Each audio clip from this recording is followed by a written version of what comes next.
We're done with Ambleside Online Year 2. Which books did we love and which did we not love so much? Stay tuned to find out.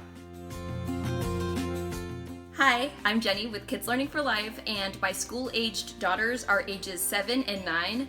If we were going off of their actual school grades, they would be in grades 3 and 1, but I decided to split the difference and just have them do Year 2 together. So let's break down Ambleside Online Year 2 by subject, starting with history. Full disclosure, I don't have all of the books right in front of me that we did read last year because I've either put them away for later when my other kids are growing up or I've gotten rid of them. So just so you know, I'll show you as many of the books as I do have on hand. So history is the main subject that we follow very closely on the Ambleside Online reading schedule. It's basically my sole history curriculum. So this consists of readings in Our Island Story, This Country of Ours, just very little in Year 2, and A Child's History of the World. And we also have 2 biographies called The Little Duke and Joan of Arc. We've loved, over the past couple years, learning about the history of England with Our Island Story.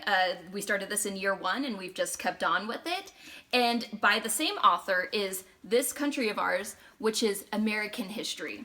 So Year 2 only calls for a little bit of This Country of Ours at the very end, so I look forward to continuing on with it into Year 3. And then new to us this year was A Child's History of the World, and this has... This one's been really fun. I think this one's a little more readable or listened to-able by the younger kids, and this one's just been a great addition to our homeschool as well. And so the 2 biographies that we did for history are very different from each other. The Little Duke, really, I just feel like it started really slow. It's written in a way that is not super accessible for the kids. I think they were just kind of bored by it at first, honestly. And once we got to the end, it was so exciting and we were so attached to Richard, Duke Richard of Normandy, and we just cared about him so much that we were really sad to end the book, that it was over. Joan of Arc, on the other hand, and this is the edition, it's written by Diane Stanley, so it's kind of a picture book. It was more of a letdown, honestly.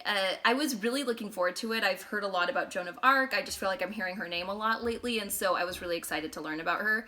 I feel like the book was very surface level. It had a lot of French names and places, and I know at the beginning there was a pronunciation guide, but I wasn't gonna flip to that page every single time. I was very lost. I just feel like the book didn't really make me...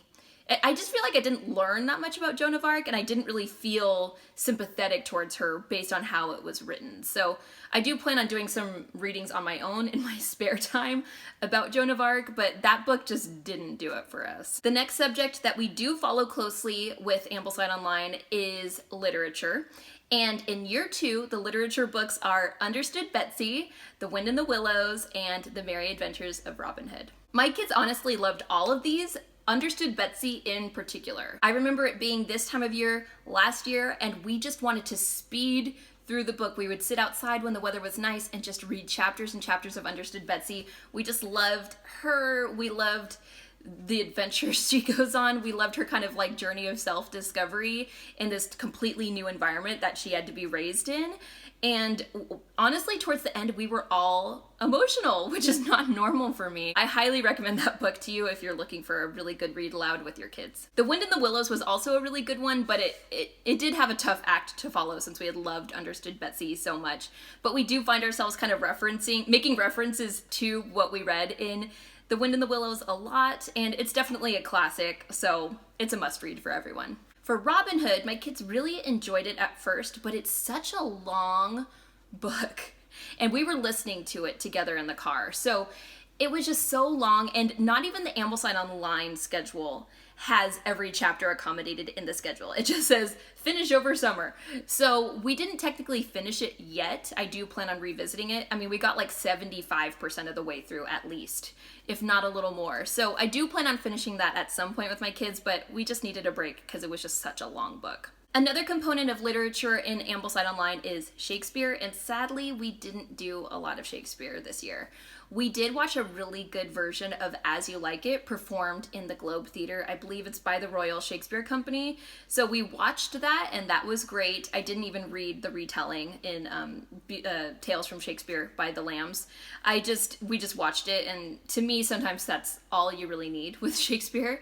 But, and we also did revisit Twelfth Night. We watched a different version than we had watched before, and that was also really fun. So we're kind of into the comedies at this point, and like I said, we didn't do too much, but it works for us. We also didn't do much of Parables from Nature, unfortunately. I feel like it kind of dropped off of my list of priorities, just because the chapters do tend to be really long, and sometimes when I only have 10, 15 minutes to do a reading with the kids, I'll focus on history, or I'll do something from literature that I know has a shorter chapter. So Parables from Nature is something I do want to get back into. I will probably just continue on with the chapters in year 3 that are scheduled for year 3, so I might not necessarily go back and do the year 2 ones, but we'll see what I have time for, because I really, really do love Parables from Nature.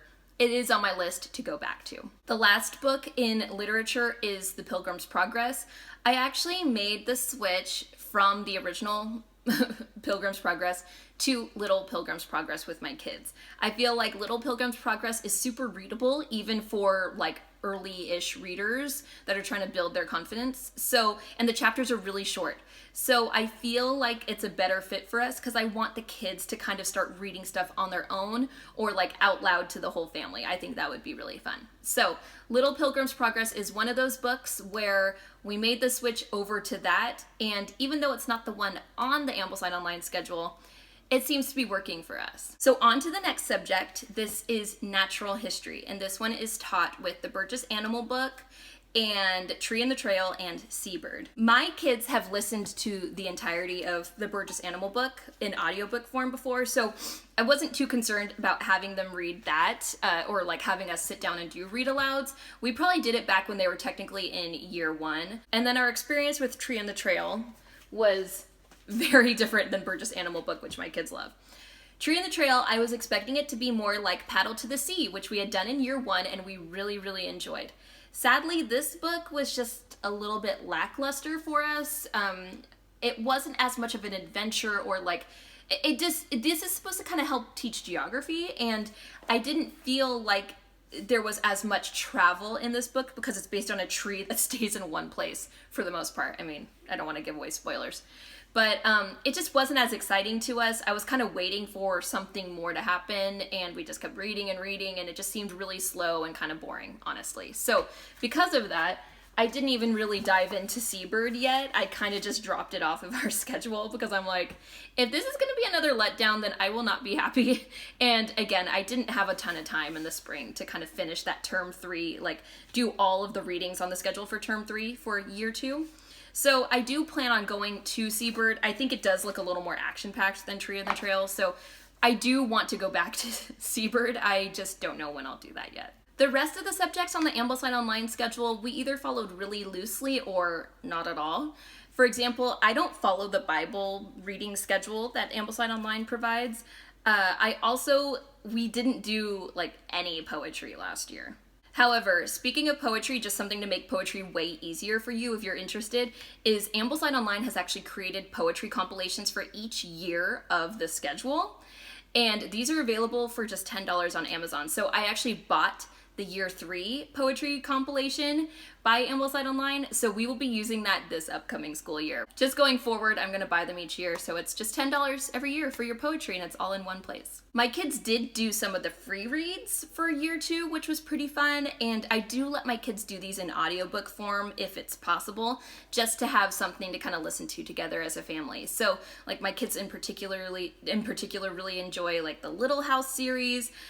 We also actually started 5 Little Peppers and How They Grew as a family read aloud, which is super fun, and they beg for me to read it every night. Here's the copy that I have. This is my copy that I bought from Living Book Press, and it's really just perfect. So highly, highly recommend this book as a family read aloud for you and your kids. As I reflect back on this year of Ambleside Online, I I do feel some regret that we didn't do more. Like, I wish that we could have done more Shakespeare. I wish we could have done poetry and like something like Seabird, which I kind of just like left off my list. But I do keep reminding myself that I was really busy. I was pregnant, working full-time, chauffeuring my kids to all of their different activities. So I do need to give myself some grace for that, and also realize that we did get a lot of reading done. So when I think like that, I do realize that we did get a lot done, and I'm really proud of how much we've read and what we've learned and what we've gotten from Ambleside Online Year 2. So last year I actually did recap our experience with Year 1 of Ambleside Online, so if you're interested in learning about that, I will link to it right over here. See you next time, and happy homeschooling.